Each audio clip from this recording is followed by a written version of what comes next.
السلام علیکم ورحمۃ اللہ وبرکاتہ. جزاک اللہ خیر شیخ، آپ نے بڑے واضح جواب دے رہے ہیں.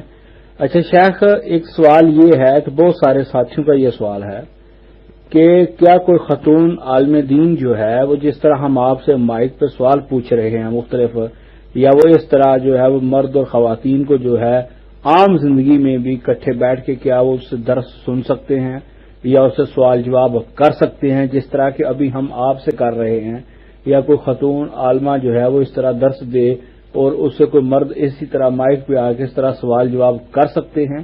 کیا اسلام میں اس کی کوئی اجازت ہے؟ مائک آپ کے لیے فری ہے شیخ. السلام علیکم ورحمۃ اللہ وبرکاتہ. وعلیکم السلام ورحمۃ اللہ وبرکاتہ. اس میں ایک بات تو یہ ہے کہ امہات المومنین جو کہ نبی کریم صلی اللہ علیہ وسلم کی بیویاں تھیں، انہوں نے حدیثیں اور دین کی باتیں بیان کی ہیں اور ان سے تابعین نے، ان کے شاگردوں نے وہ باتیں جو ہیں وہ سنی ہیں اور آگے بیان کی ہیں. یہ بہت سی یعنی حدیث موجود ہیں. آپ اگر صحیح بخاری صحیح مسلم کا مطالعہ کریں تو آپ دیکھیں گے کہ امی عائشہ صدیقہ رضی اللہ تعالی عنہا سے ایک جماعت نے تابعین کی جو ہے روایتیں بیان کی ہیں، جن میں مسروق بھی ہیں، دوسرے بھی جو غیر تھے.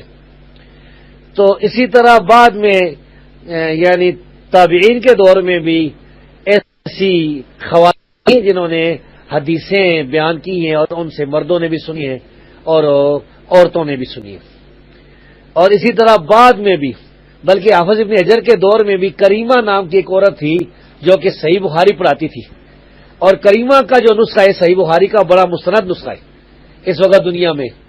تو اس میں یہ ہے کہ اگر کوئی یعنی عالمہ اگر بوڑھی ہے نا، مثلا 100 سال کی یا 200 سال کی ہے، بہت بوڑھی ہے، کسی قسم کی جو ہے اس کی آواز کے ساتھ انسان کو شیطانی